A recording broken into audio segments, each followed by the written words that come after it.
Walker Henson. Here. Jacob Crumweedy. Here. Marvin Kusick. Here. Eddie Mack. Here. Scott Orr. Here. Cole Reen. Here. Don Roberts. Here.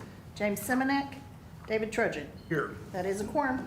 Thank you, Carla. I hereby call this meeting to order. And the first item on the agenda is to consider approval of the minutes of the July 18, 2022 regular MAPC meeting. Do I have a motion? I have a motion and a second to approve. All those in favor, aye. Aye. Those opposed, that motion carries unanimously. Next item on the agenda is zoning. Hold a public hearing and consider the rezoning of property located at 1407 South 4th Street. Excuse me. Read that for me, please. Okay.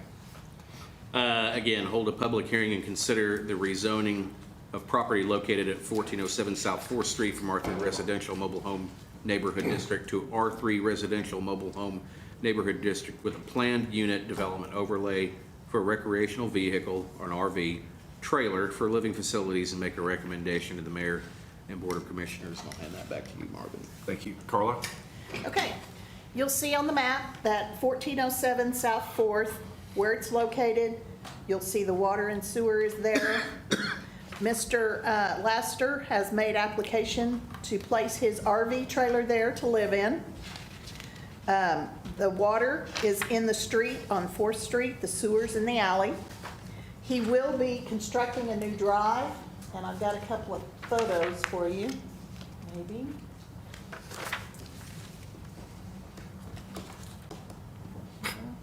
There you Here go. we go. Here's his layout, about approximately where his trailer will be in relationship to the street. There's an electric service pole here, and then his concrete parking will be there. There's a photograph of his trailer. Here's approximately off the street where his parking will be. And then this is where the power pole is. Do you have any questions? And Mr. Laster is also here if you have questions for him.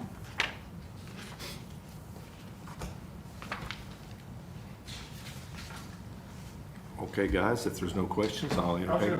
How many units, mobile units can be on the property once this is in place? How many can be One. placed? Just one? Is it Just single? one, yes.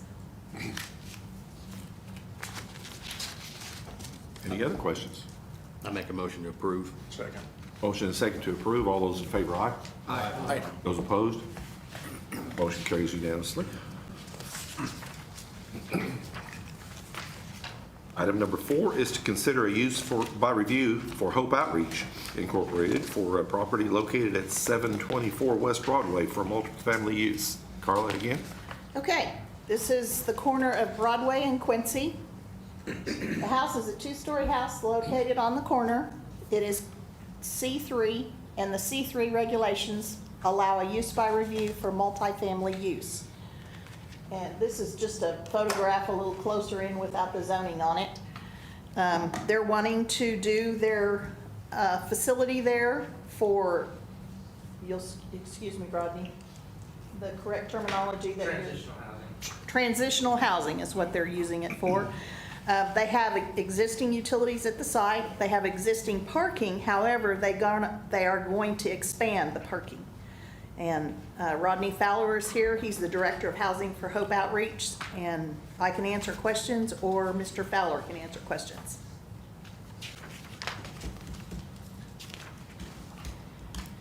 I'd like to address just a couple of questions to Mr. Fowler. He and I had a very constructive discussion, and these really result from the fact that there is an elementary school within, what, half a block?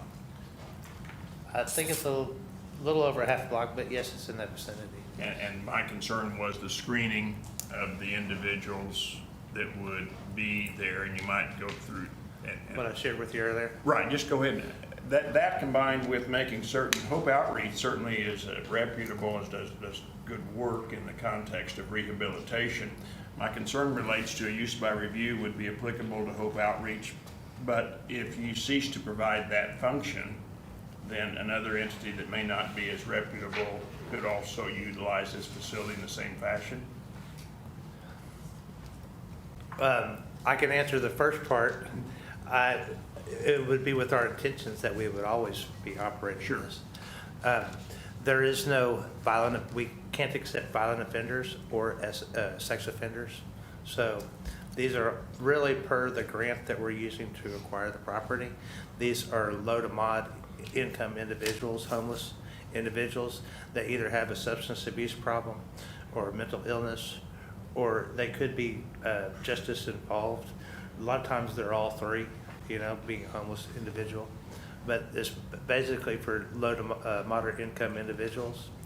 And we do an assessment process, and that assessment falls along the lines of, first thing that we look at is, like I mentioned earlier, is the objective ability for them to even stay there. I mean, if they have, like I say, a high level crime, then we can't accept them into our program. The second thing that we look at is, are they susceptible to change? Are they wanting to change? And if they're not, if they don't have that, are not assessed with that desire to change, then they're not an eligible individual for our program. Does that? Well, is this apartment type buildings or what? You talking about residential use? Not an apartment. It's just basically, it's a group home type situation, sober living home.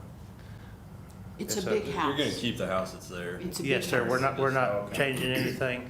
The only thing that I think that would, like Carla had mentioned, is we're going to increase the driveway size, and then we're going to clean up the house and just basic renovations, no structural renovations or anything like that. Are the fact that you can only take a certain degree of client, is that your guideline or a guideline by the programs in which you operate? Both. It is our Okay. guideline. Now, going back to Mr. Trojan's question about if you were not the operator, could a new operator come in and those guidelines change in which they accept a higher level criminal, so to speak, and I don't know the proper way to say that. Well, actually, it's like per the location, per the Department of Corrections, you can't have that level of person there. So that's actually even out of our hands. I mean, we can't accept a high-level crime or a SO. It's, so I guess the way to describe it is it's not in a green zone. It is in a red zone to where we can't house those type of individuals in this area. I missed what you said, red zone and the other, So per the Department of Corrections probation and parole, someone with that level of crime can only live in certain areas of our city. so what, can you give me an example? I'm not familiar with what a red zone rehabilitation client would be versus the alternatives. Can you explain that? Well, someone like with a high level or a sex offender or a high level crime cannot stay within that area per the Department of Corrections. It's actually a state or Of course, a school would preclude that within Yes. 1,000 feet, I think. Is that a right? school, a church, a park. There's several things. There's actually only a couple areas within our city that a person like that can even reside.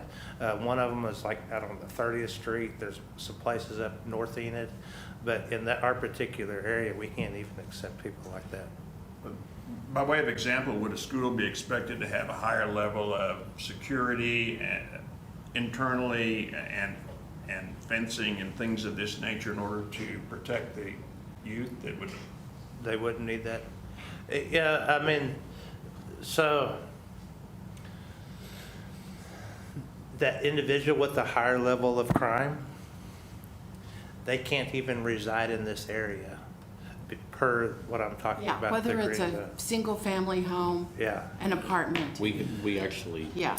we actually have, you have Catalyst, which is on the south end of town.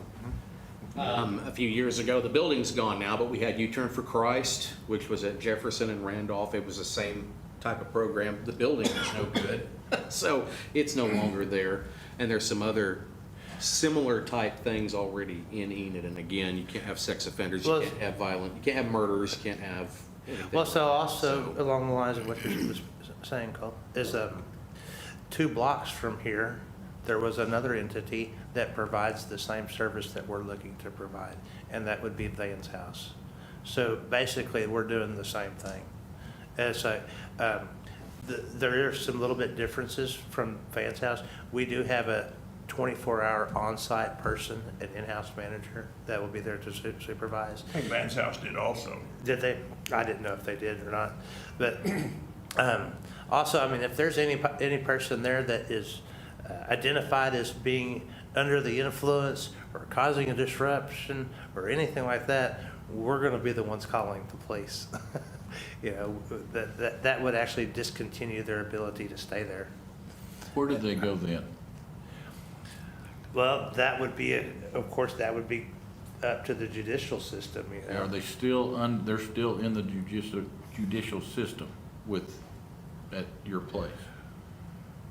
Well, what we do is like what I do is if we have to ask somebody to leave the program, what we generally do is we refer them to a place that has a higher level of care for that person. Like if they're using and they need a higher level of care, like treatment, like Catalyst, we will refer them to Catalyst to where they can get the help that they need. Yeah, and so, you know, anytime that we have a discharge at the house, we try to refer them to a place that will better accommodate their level of care. What's your rate of success, if I might? Around 80%. We have, which is a high level of success. So we've been the place that we've had for the past 7 years is over on 216 West Oak Avenue between Independence and Washington. We've operated there for 7 years, never had incidents, and we have above the average level of success rate. As far as people that have recidivated, I really don't have that number for you. You know, we've had a couple of them, but they didn't recidivate while they were at our house. They were, you know, we might have had identified a need for them to go somewhere else. And then later on in their journey, I guess you could say, they might have recidivated, but we've never had incident at our home. So is there a state agency that regulates the number of residents you can have in there? A state agency that regulates the Or number. who regulates the number of people you can have? Well, so I will mention this, is so our home, the current home that we have, 216 West Oak Avenue, we have 8 bedrooms, we have 8 residences there. We have 1 residence per room, and so we don't overload residency. Really, we're wanting to provide a healthy home environment for this person to make the changes that they need to. I'm going to give you a little bit more information than maybe you just asked for. But our program consists of a few different requirements. 1, that they're actively involved into a church. 2, that they're actively involved in recovery and life skill development meetings. And 3, that they're full-time employed. And so, you know, we're not, to get more to the question that you're asking, we're not in this thing to make money. I mean, we're in here to provide, to help people. And so we don't overcrowd the house. We're not looking to extend, you know, we're not looking for an increased occupancy to where we can pack them in there. You know, we're wanting to provide a healthy environment to help these individuals transition to independent life. Carla, can I ask a question? Has any member of the community communicated with you, whether digitally or by letter or in person? No. There has been a sign posted in the yard for about 8 days, which is the requirement of 7, and I have heard from no one. Okay. I had an inquiry this afternoon. That's what really brought this forward from my perspective. And part of the other question relates to the source. You've been successfully in Hope Outreach. You've done an outstanding job in that area of getting families rehab back to the point of being functional. And we want to be a part of that, but we also want to balance making certain, in particular with the school in close proximity, to make certain that we've taken the appropriate precautions to protect all interest in this process. Completely understood. But where is the point of origin? How do you select who's going to qualify for the program? And I asked you this before in our discussion about, are they local, I use the word local being regional individuals, or are we seeking these individuals from outside of this geographic area? So they are local. And so that kind of. Kinda. They come from Enid, here in town, we have Enid Community Correction Center, which is Right, located out on Main and like 24th or something like that. And so when they have an individual, and by the way, ECCC is a minimum that does not accept high-level crimes within their facility. So from a murder or, high-level crime or a SO, Enid Community Corrections, they don't even accept that level of individual within their facility. But generally, they're coming from that facility or from Catalyst or from Garfield County Court, the drug court program. And so we work with entities within our community. And so when an individual is identified as needing affordable housing, then we will meet with that individual. They'll fill out an application. As long as they meet the assessment criteria that we have for eligibility, that's where we make our decision. And so they are drawn from our community, yes. Occasionally, I have someone that comes from outside of the community, but generally they're from our community. That's why I was kind of like, so just here recently, I had a guy from Enid that he had gone to treatment in California. And upon leaving treatment in California, he needed a place to reside and transition to independent living. And he was somebody that we accepted into our program.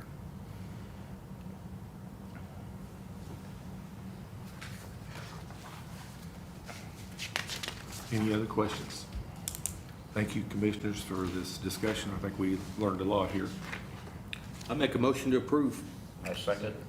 I have a motion and a second to approve. All those in favor, aye? Aye. Those opposed? And that motion is unanimous. Thank you, sir. Thank you. I'll lose it again. Lot splits. Consider a lot split for Brian Plotsky located at the northeast corner of Wheat Capital Road and 16th Street. Carla, again. Okay, this is outside the city limits of Enid. It's in the county. The minimum lot size regulations for the county is 5 acres. He's got a 10-acre tract he's splitting in two. He will have access to 16th Street for both lots. And then the lot on the south will also have access to Wheat Capital, and the sewer and water will be private. And I have a copy of the survey there.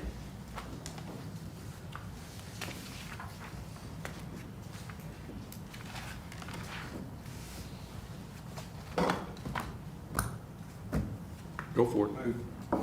You got it? Yeah. I got a motion. Motion and a second to approve. All those in favor, aye? Aye. Those opposed? And that motion carries. And I believe the last thing we're looking for is a motion to adjourn. So moved. I got two of them here. Motion and a second to adjourn. All those in favor, aye? Aye. Those opposed? We are adjourned. Thank you, gentlemen. I know.